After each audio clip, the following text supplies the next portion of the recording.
नमस्कार दोस्तों, मैं संदीप अग्रेटी स्वागत करता हूं अपने चैनल एडवेंचर स्टडी में। दोस्तों, RRB group D previous year practice session series में आज हम लोग 17/8/2022 के सेकंड शिफ्ट में आए हुए मैथ के क्वेश्चन की प्रैक्टिस करेंगे। चलिए शुरू करते हैं। पहला क्वेश्चन है, ए, बी और सी कोई व्यवसाय शुरू करते हैं। वे क्रमशः 6 महीने, 12 महीने और 14 महीने के लिए साझेदारी करते हैं। यदि उनके लाभों का अनुपात 5:4:7 है तो उनके संबंधित निवेशों का अनुपात क्या होगा। तो दोस्तों, ऐसे क्वेश्चन में क्या करेंगे, जैसे हम जानते हैं कि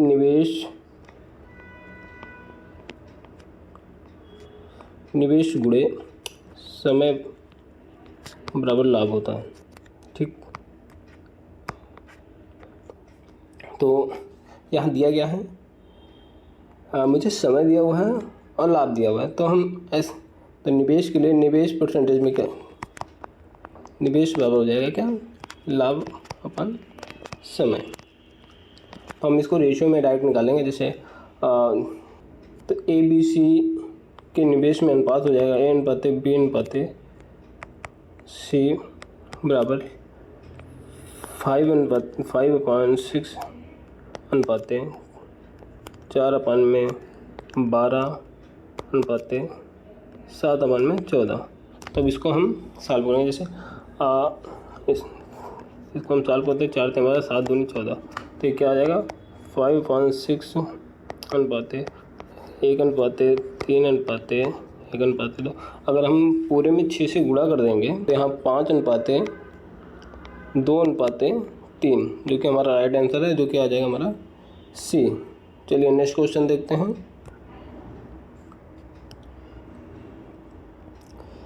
एक तल पर 4 अलग अलग बिंदु इस प्रकार हैं कि कोई भी 3 बिंदु संरेख नहीं है। उनसे होकर खींची जा सकने वाली भिन्न रिज रेखाओं की संख्या ज्ञात कीजिए। तो ऐसे क्वेश्चन में एक सीधा सा फार्मूला है कि अगर n बिंदु है और किसी r बिंदु को लेकर रेखाएं खींची जा रही है तो इसके लिए फार्मूला NC/R होता है, जिसका होता है फैक्टोरियल n/r × n-r। तो हम इसमें सीधा n बराबर हमारा क्या दिया, 4 है, और r बराबर 2 हो जाएगा।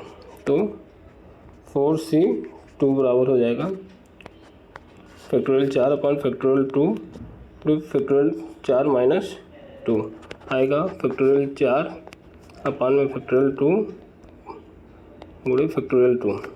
तो इसको सॉल्व करेंगे तो 4 × 3 × फैक्टोरियल 2 फैक्टोरियल 2 × फैक्टोरियल 2।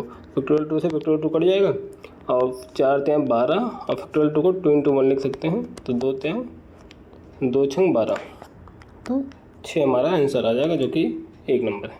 ठीक है, चलिए नेक्स्ट क्वेश्चन पे चलते हैं।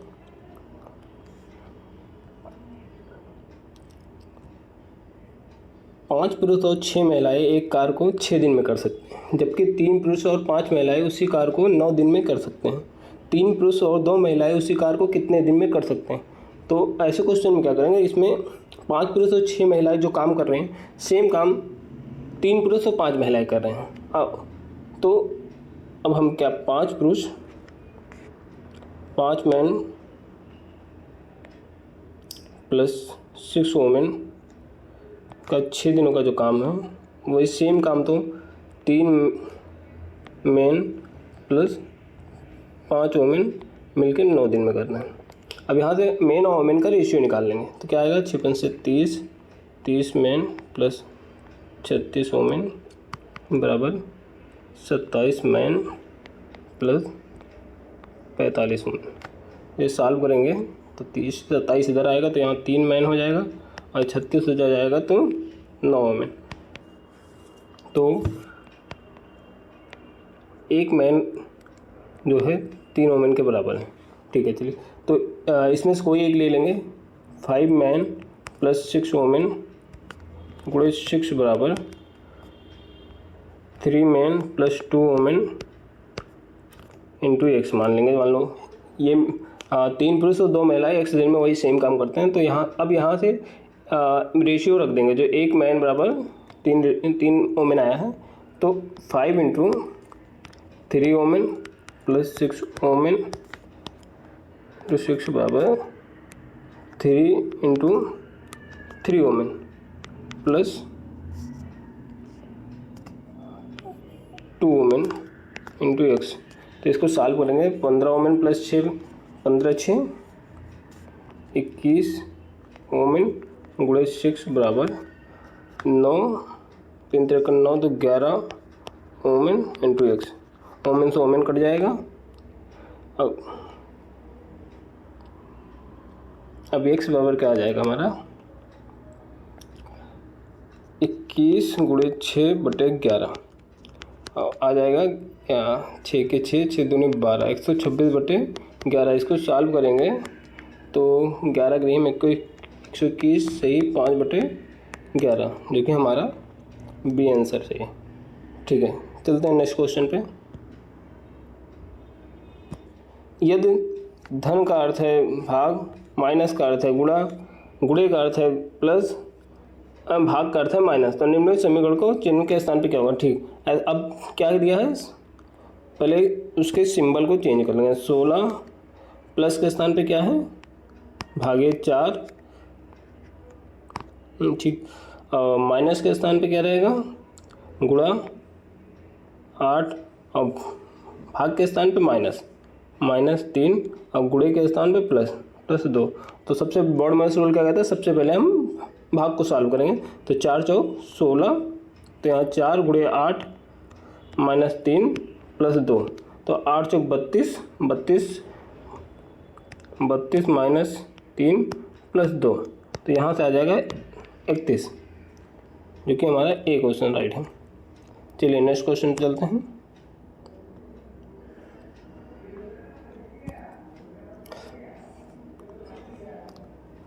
यहाँ दिया 14 वर्ष पहले एक पिता की आय उसके पुत्र की आय की 3 गुनी थी।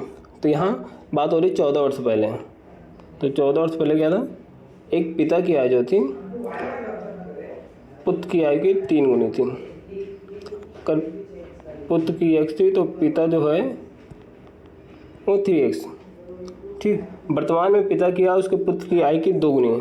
अब वर्तमान के समय क्या बात हो रही है, वर्तमान में 2 गुनी है। तो अगर पुत्र की आय यहाँ 1 है तो पिता की 2 है। अब एक्चुअल देखेंगे तो इन दोनों का जो रेशियो अंतर है तो यहाँ 2 का है, लेकिन यहाँ पे 1 का दिया है। तो सबसे पहले हम इस अंतर को बराबर करेंगे। तो इस 1 का गुणा ऊपर कर देंगे, उस 2 का गुणा नीचे कर देंगे। तो हमारा रेशियो क्या आ जाएगा, वो 1:3, और यहाँ क्या आ जाएगा 2:4।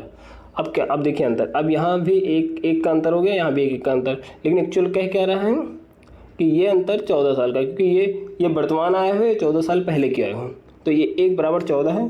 तो पिता और पुत्र की वर्तमान आय का योग ज्ञात। वर्तमान आय क्या है 2 + 4 बराबर 6, जो कि अगर 1 बराबर 14 तो 6 बराबर 6 गुणे 14 बराबर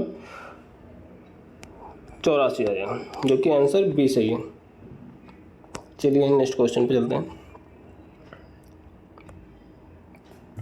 3x² + 6x - 5 बराबर 0 के मूलों की प्रकृति क्या है। तो मूलों की प्रकृति ज्ञात करने के लिए हमारे पास 3 ऑप्शन हो सकते हैं। एक b² - 4ac बराबर 0, और दूसरा क्या बोलता है b² - 4ac < 0, और तीसरा क्या है b² - 4ac > 0। अब तीनों कंडीशन में हम पहले याद करेंगे क्या होता है। अब इसमें क्या होता है, मूल बराबर रहेंगे, मूल बराबर और समान और वास्तविक रहेंगे। यहाँ मूल तो वास्तविक रहेंगे, पर मूल यहाँ असमान वास्तविक, और यहाँ मूल बराबर वास्तविक। सॉरी, ये ग्रेटर देन में होगा, ये b² - 4ac ग्रेटर देन रहेगा। b² अब b² - 4ac < 0 है, तो हमारा मूल जो होगा वो काल्पनिक रहेगा। ठीक, अब हम यहाँ पे याद करेंगे तो यहाँ a बराबर क्या है ए बराबर 3 दिया हुआ है और बी बराबर 6 दिया हुआ है और सी बराबर माइनस का 5 दिया है। तो बी स्क्वायर मतलब 6 स्क्वायर माइनस 4 इंटू ए इंटू सी, तो 6 स्क्वायर 36 माइनस 4 × 12 पंचे 60, तो ये माइनस का 60 हो गया, तो आ जाएगा 90/96। तो जो कि ग्रेटर देन 0 है। अगर ग्रेटर देन 0 आ रहा है तो मतलब असमान वास्तविक, मूल की प्रकृति क्या होगी, असमान वास्तविक, जो कि आंसर सी सही है। चलिए नेक्स्ट क्वेश्चन पे चलते हैं। निम्नलिखित में से कौन सी संख्या 4 और 8 दोनों से विभाज्य है? तो सबसे पहले यहाँ देखेंगे 4 और 8 से विभाज्य होने की कंडीशन क्या होती है। अब 4 से विभाज्य कोई संख्या तब होती है जब लास्ट के 2 डिजिट जो होते हैं, लास्ट के दो संख्याएं जो होती हैं वो विभाज्य हो। बट 8 से डिवाइड होने के लिए क्या चाहिए, लास्ट के 3 डिजिट, 3 संख्या डिवाइड होनी चाहिए। तो अब इसमें से 3 में कोई किसी में मिलेंगे, जैसे अब इसमें 342 में 8 से भाग कर देंगे तो 8 चौक 32, लेकिन ये नहीं जाएगा, तो ये क्वेश्चन, ये ऑप्शन रॉन्ग हो गया। अब इसमें 8 से करेंगे, 8 × 8, 8 से मतलब ये भी नहीं होगा, 8 × 8, 8 × 24, जो कि इसमें जा रहा है, तो हम इसमें लास्ट वाले में चेक कर लेते हैं। 8 चौक 32, इसमें भी नहीं जा रहा है। तो अगर हमारा 8 से डिवाइड है, 8 से विभाज्य है, तो 4 से ऑलरेडी होगा, क्योंकि उसमें 2 ही संख्या वो रहेगा, तो आप इसमें चेक भी कर सकते हैं। 38 24 को जैसे हम 8 से डिवाइड करेंगे तो ये 8 × 8, 8 × 24 डिवाइड हो रहा है, और लास्ट के 2 डिजिट 4 से डिवाइड करेंगे, 4 × 24, जो कि हमारा आंसर सी सही है। चलिए नेक्स्ट क्वेश्चन चलते हैं। दिए गए आंकड़ों की माध्यिका ज्ञात करिए। तो माध्यिका ज्ञात करने के लिए सबसे पहले हम इनको आरोही क्रम में लगाते हैं। तो आरोही क्रम में लगाएंगे कैसे, छोटी से बड़ी, ठीक, 11 15 16 17 18 और कौन से 22 33 51 71 75 1 2 3 4 5 6। तो ये 10 संख्या है, जो कि अगर सम है, n 10 है, मतलब ये सम संख्या है, तो 10 है तो हम आगे के 4 हटा देंगे, पीछे के 4 हटा देंगे, तो बीच की जो 2 संख्याएं बची हैं 18 + 22, इसका एवरेज ले लेंगे, जो कि आ जाएगा 40 20। तो हमारी संख्या है 20 है, माध्यिका 20 है। लेकिन अगर ये सम ना हो के विषम होता, तो विषम जैसे कोई भी संख्या है 1 2 3 4 5, तो यहाँ n बराबर 5 जो कि विषम है। अगर विषम है तो हम आगे लास्ट के 2 हटा देंगे और शुरुआत के 2 हटा देंगे, तो जो बीच वाली संख्या है वही माध्यिका हो जाएगी। चलिए ठीक है, नेक्स्ट क्वेश्चन।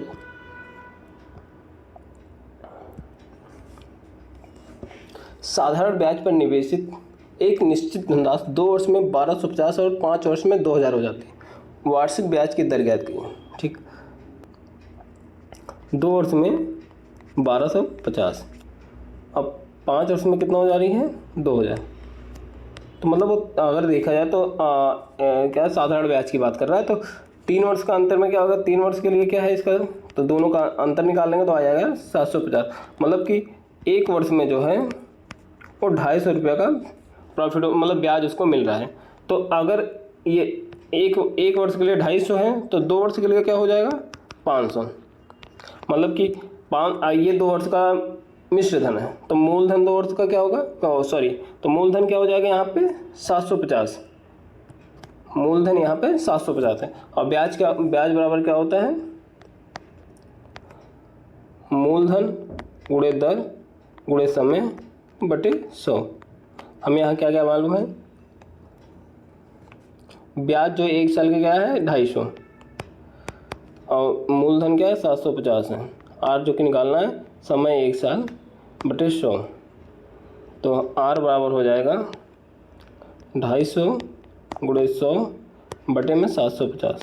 तो ये काटेंगे 25 × 75, ये 33.33 आंसर है, जो कि हमारा बी आंसर से चलिए ठीक है, नेक्स्ट क्वेश्चन देखते हैं। जब दो तिर्यक रेखाएं तीन समांतर रेखाओं को प्रतिच्छेदित करती हैं, क्या कह रहा है, दो तिर्यक रेखाएं तीन समांतर रेखाएं, 1 2 3 समांतर रेखाएं L1 L2 L3 है मान लो। अंतःखंडों का अनुपात 3:4 में कट रहे हैं, तो दूसरी रेखा द्वारा निर्मित अंतःखंडों का अनुपात ज्ञात कीजिए।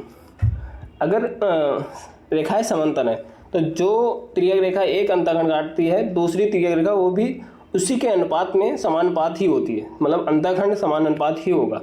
तो अगर समान अनुपात में देंगे तो अगर 3:4 है तो वो भी 3:4 के ही अनुपात में रहेगी, तो इसका आंसर ए हो जाएगा।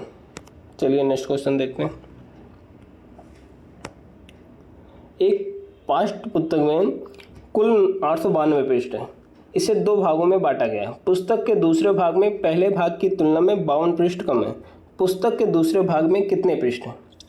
तो क्या दिया है, कुल पृष्ठ इतने हैं, मतलब कि अगर 2 भाग में बांटा गया तो x एंड y में बांटा गया होगा, तो x प्लस y कितना दिया है, 892 दिया है, सॉरी x प्लस वाई 892, ठीक।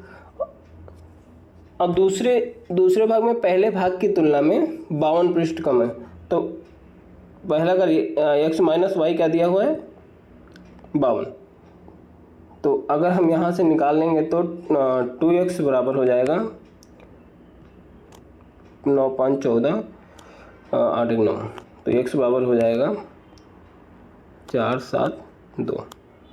तो यहाँ दूसरे भाग में कितने पृष्ठ, दूसरे भाग में y बराबर क्या आ जाएगा हमारा, y बराबर में 892 माइनस 472 बराबर 420, जो कि ऑप्शन सी सही है। चलिए नेक्स्ट क्वेश्चन देखते हैं।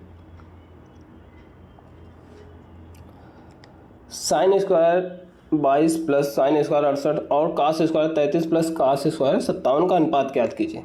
तो इनका अनुपात ज्ञात करना है। यहाँ हम जानते हैं साइन 90 माइनस थीटा बराबर कास थीटा होता है, तो हम इसको तोड़ लेंगे। साइन स्क्वायर 22 को तोड़ेंगे या साइन स्क्वायर 68 को, कोई भी एक तोड़ सकते हैं। तो साइन स्क्वायर 22 को जैसे तोड़ रहे हैं तो इसको क्या लिख सकते हैं, 90 माइनस 68 लिख सकते हैं। और अगला क्या दिया है, साइन स्क्वायर 68, और रेशियो क्या है, इसको भी ऐसे तोड़ लेंगे। Cos square 90 minus 57 plus cos square 57, तो अब इसके बराबर क्या हो जाएगा, cos square 68 plus sine square 68 बटे sine square 57 plus cos square 57। जैसे हम जानते हैं कि sine square theta plus cos square theta बराबर 1 होता है, तो यहाँ भी यही है, sine square 68 plus cos square 68, same नीचे भी है, तो 1:1 आंसर हो जाएगा, जो कि बी सही है। ए की आयु बी की आयु से 2 गुनी है, बी की आयु सी की आयु के 1/3 के बराबर है। ए बी और सी की आयु का योगफल 42 है, ठीक है। क्या कह रहा है, अब यहाँ से हम शुरू करेंगे। बी की जैसे ए अनुपात बी अनुपात सी हम ले लिए, तो अगर सी की आय मैंने 3 मान लिया तो बी की आय कितना हो जाएगी, बी की आय एक सी की 1/3 है, मतलब 1 हो जाएगा, और ए की आय कितना होगी, बी की 2 गुनी, तो 2 हो जाएगी। तो अब क्या करा है, ए बी सी की आयु का योगफल 42 है, ए बी सी की आएगा, लेकिन हमारा कितना आ रहा है 6, तो 6 बराबर क्या है 42, तो 1 बराबर हो जाएगा 7। तो ए और बी की आयु का योगफल क्या, ए और बी का आयु कितना है 2 + 1 बराबर 3, तो 3 बराबर कितना हो जाएगा, 3 × 7 बराबर 21, जो कि डी सही है। चलिए नेक्स्ट क्वेश्चन देखते हैं।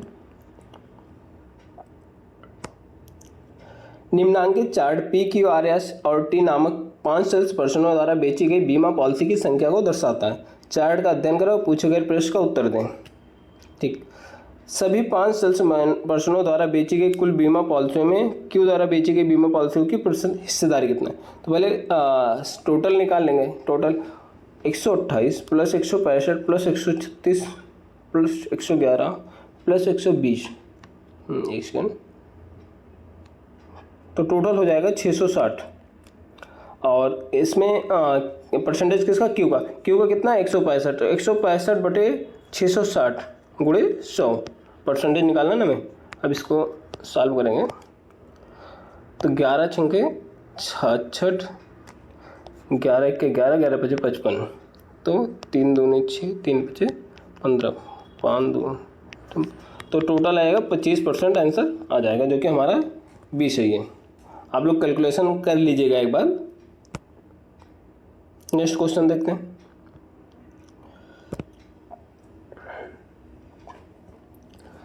एक वस्तु को 1920 में बेचने पर जेम्स द्वारा अर्जित प्रतिशत लाभ उस वस्तु को 1500 में बेचने पर हुई प्रतिशत हानि के बराबर है। यदि वह 10% लाभ अर्जित करना चाहता है तो उसे वस्तु को किस विक्रय मूल्य पर बेचना चाहिए। अब जैसे 1920 एक दिया है जिसमें उसको लाभ हो रहा है, और दूसरा 1500 में दिया, दोनों विक्रय मूल्य है, तो हम क्रय मूल्य कैसे निकालेंगे, दोनों का एवरेज ले लेंगे, जो कि हमारा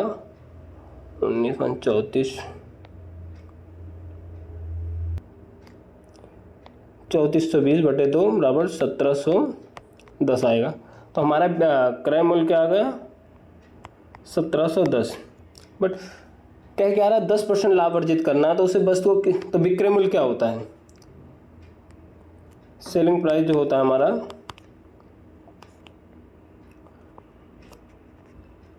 1710 प्लस 1710 गुणे 10% का लाभ है ना बटे 100, 171, 1710 प्लस 171 बराबर हो जाएगा 1881।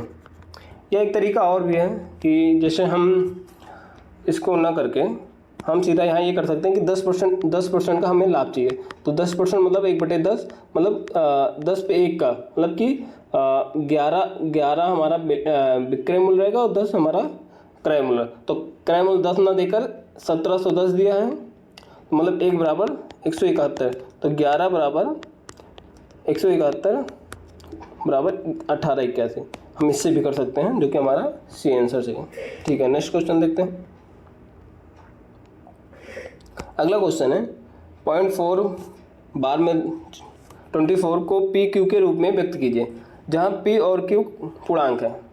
ऐसे क्वेश्चन में करते हैं 0.424, तो जिस पे बार है उतने बराबर हम जैसे पॉइंट घटाएंगे तो 424, और जिस पे बार नहीं है उसको माइनस में कर देंगे, बट जिस पे बार है उतना 9 लिखेंगे, और जिस पे नहीं है उसको 0 लिखेंगे।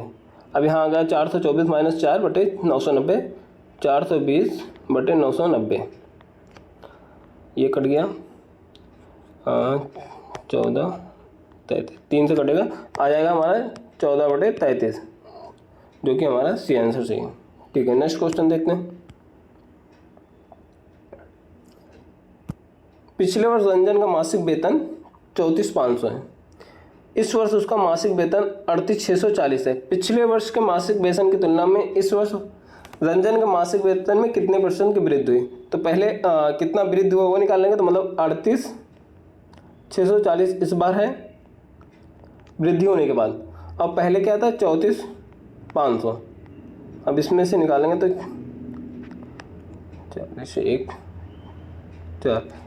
4140 रुपये उसकी वृद्धि हुई है। तो ये 4140 किस पे हुई है, 3450 पे, 34,500 पे गुणे 100। अब इसको परसेंटेज में निकाल लेंगे, 345 भागे 4140, 345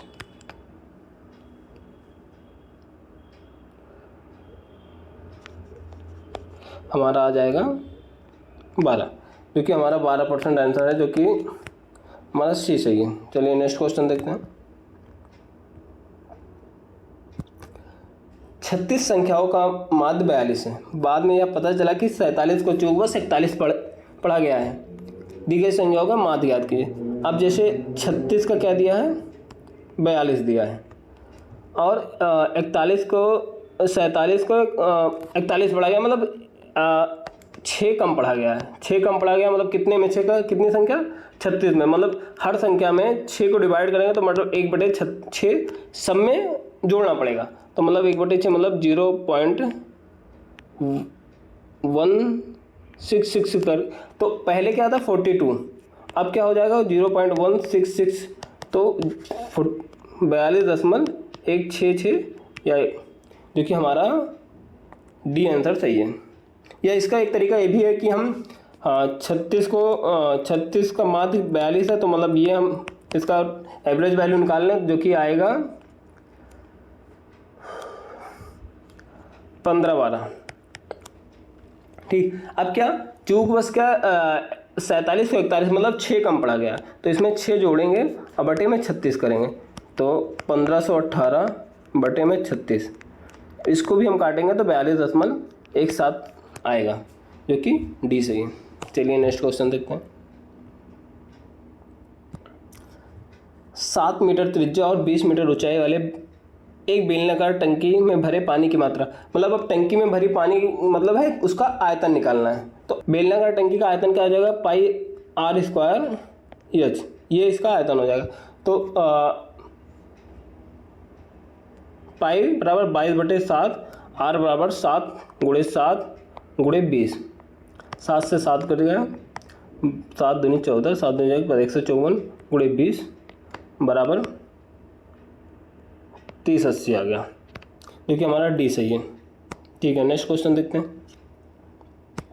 तो इसको सरल करना है। अब इसमें इसमें घात का गुणा हो जाएगा, तो 3 की पावर 6 हो जाएगा प्लस 2 की पावर 6 हो जाएगा।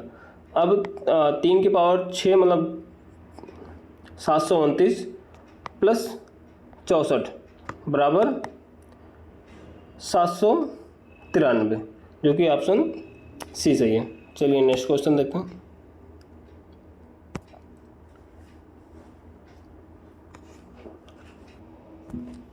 तो ऐसे क्वेश्चनों में क्या करते हैं हम, कोई भी ऑप्शन उठा के हम चेक करते चलेंगे, तो हम सभी ऑप्शन करके नहीं दिखाते हैं, हम जो सही है वही कर देते हैं, जो कि हमारा सी आंसर सही है। मैं 20 और उसको मैं दिखा देता हूँ करके, 20 भाग में 4 गुणे 6 प्लस 2 बराबर 14 प्लस 18। अब इसको हम सॉल्व करेंगे, 4 पंचे 20 गुणे 6 प्लस 2, तो 5 36 तो 32, इधर 32 आया, और इधर हम जोड़ेंगे तो 18 4 10 32, ये भी 32, जो कि हमारा सी आंसर सही है। चलिए नेक्स्ट क्वेश्चन देखते हैं। यदि रीना अपने घर से निकलकर 3 किलोमीटर प्रति आवर की चाल से चलती है, तो वह एक जन्मदिन पार्टी में 20 मिनट की देरी से पहुंचती है। यदि वो अपनी चाल को बढ़ाकर 4 किलोमीटर प्रति घंटा करती है, तो वह 30 मिनट पहले पहुंच जाती है। तो उसके घर और जन्मदिन पार्टी वाले स्थान के बीच की दूरी। ऐसे क्वेश्चन में एक हमारा ट्रिक है, इसको हम बताते हैं। जैसे दूरी बराबर होता है पहली चाल गुणे दूसरी चाल बटे में अंतर, दोनों का अंतर निकाल। अब गुणे में जो समय दिया है, समय घंटे में रहेगा, तो पहली चाल क्या 3, दूसरी 4 बटे में 3, अंतर 1 है, और समय कितना दिया है 20 मिनट। अगर दोनों अपोजिट है, मतलब 20 मिनट देर और 30 मिनट पहले, तो दोनों जोड़ के लिखेंगे, या अगर दोनों एक ही साइड में होता तो हम उसको माइनस कर देते। तो यहाँ पे 20 + 30 बटे 60, अब इसको हम साल के 4 × 12 6 दूनी, तो 10 किलोमीटर हमारा दूरी आ गया, क्योंकि हमारा सी सही है। चलिए नेक्स्ट क्वेश्चन देखते हैं।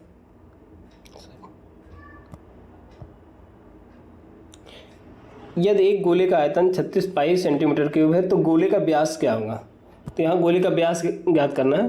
तो गोले का आयतन क्या होता है 4/3 पाई r³। तो हम यहाँ पे पाई का मान रखना नहीं है, हमें 36 पाई से पाई कट जाएगा, r³ बराबर आ जाएगा 36 × 3/4, 4 9 36 9 3 27। तो r बराबर हो जाएगा हमारा 3 सेंटीमीटर, जो कि ए सही है। चलिए नेक्स्ट क्वेश्चन देखते हैं। 3x² - 13x + 6 = 0 के मूलों का गुणनफल। तो द्विघात समीकरण कोई भी दिया हुआ है, तो उसके मूलों का योगफल क्या हो जाएगा, a प्लस बी बराबर माइनस बी अपान ए। अब मूलों का गुणनफल a इंटू बी बराबर हो जाएगा c अपान ए। यहाँ a ये है, ये b है और ये c है, तो यहाँ मूलों का गुणन a इंटू बी निकालना है, तो c अपान ए, c बटे ए। तो c कितना 6 है, a कितना है 3 है, तो बराबर में 2 आंसर आ जाएगा जो कि सी सही है। चलिए नेक्स्ट क्वेश्चन। 48, 72 और एक अन्य संख्या का लघुत्तम समापवर्तक 576 है, तो x का मान ज्ञात करिए। तो 48 दिया है, 72 दिया है और x दिया है उसका और 576 है। तो अब जैसे 48 को हम डिवाइड करेंगे 24, 12, 6, 3, 72 को करेंगे तो 2 36, 2 18, 2 से 9, 3 3 आएगा। और ऐसे 576 को करेंगे तो 2 288, 2 144, 2 7 14, 36, 18, 9 और 3 आएगा। तो इसमें देखेंगे एलसीएम में क्या लेते हैं हम, अधिकतम मल्टीपल को, अधिकतम गुणनखंड को लेंगे। तो अगर हमारा यहाँ पे अधिकतम गुणनखंड 2 का क्या है, 6 बार है, तो 2 गुणे 2 गुणे 2 गुणे 2 गुणे 2 गुणे 2। तो यहाँ अगर हम 6 बार अगली संख्या को हम ये मान लेते, बट यहाँ 2 दूनी 4, 2 दूनी 8, 2 दूनी 16, 2 दूनी 32, 2 दूनी 64, तो कि 64 कोई है नहीं। तो अब इसमें या 3 2 बार 3 का गुणा कर सकते हैं, तो 2 बार करने पे हमारी यही संख्या आ जा रही है। पर तो इसलिए हम 1 बार करेंगे जो कि हमारा 192, जो कि हमारा सी सही है। चलिए नेक्स्ट क्वेश्चन देखें। ऐसे क्वेश्चन में थोड़ा तो दिमाग कहीं लगाना ही पड़ेगा, तभी ये क्वेश्चन हो पाएगा। चलिए हम नेक्स्ट क्वेश्चन देखते हैं। ऐसे क्वेश्चन में हम क्या करेंगे कि दशमलव के बाद जितनी भी संख्या है उसको काउंट कर लेंगे। जैसे इसमें 1 है, इसमें भी 1 है, 2, इसमें 1 2 3 4, तो इसमें 4, तो मतलब कि 4 2 6, तो दशमलव के बाद 6 अंक, मतलब 6 स्थानों के बाद दशमलव लगा हुआ है। तो सेम उसके आंसर में भी यही होना चाहिए कि 6 स्थानों के बाद ही दशमलव होना चाहिए। तो हम पहले में देखेंगे तो 1 2 3 4, 1 2 1 2 3, तो इसमें 4 2 6 3 9 जो कि नहीं हो सकता है। इसमें 4 2 6 2 8 जो कि ये भी नहीं हो सकता है। इसमें 3 3 6, हमारा ऑप्शन ये सही हो सकता है, लेकिन अगला भी हम देख लेते हैं। 2 1 3 2 5 ये भी नहीं है, तो मतलब हमारा सी आंसर सही है। चलिए नेक्स्ट क्वेश्चन देखते हैं। व्यंजक 3a minus 4b minus 2c का होल स्क्वायर का विस्तारित रूप क्या होगा। तो ऐसे क्वेश्चन में सीधा हम फार्मूला पे रख देंगे। तो a plus B plus C का होल स्क्वायर का फार्मूला होता है a square plus B square plus C square plus 2ab plus 2bc plus 2ca। तो यहाँ a क्या है, a 3a है, तो मतलब 3a का स्क्वायर माइनस 4b का स्क्वायर प्लस माइनस 2c का स्क्वायर प्लस 2 इंटू 3 है into minus 4b plus 2 into minus 4b into minus 2c plus 2 into 3 है माइनस 2c। तो इसको सॉल्व कर लेंगे। 9a स्क्वायर, अब यहाँ माइनस में स्क्वायर है तो प्लस हो जाएगा, 16b square plus 4c square plus यहाँ माइनस, अब यहाँ माइनस बाहर आ जाएगा, 4 3 12 दूनी 24, 24 से भी माइनस, यहाँ भी माइनस माइनस प्लस हो जाएगा, तो माइनस प्लस 4 दूनी 8 दूनी 16, 16 BC, यहाँ माइनस हो जाएगा। 3 दूनी 6 दूनी 12, 12 AC, जो कि हमारा आंसर -12 प्लस ए ही है। ठीक, नेक्स्ट क्वेश्चन देखते हैं। चलिए आज के लिए इतना ही, ठीक है। मिलते हैं नेक्स्ट वीडियो में। अगर आपको हमारा वीडियो अच्छा लगा हो तो हमारे चैनल को सब्सक्राइब जरूर करें, लाइक भी करें और शेयर भी करें। ओके, थैंक यू, धन्यवाद।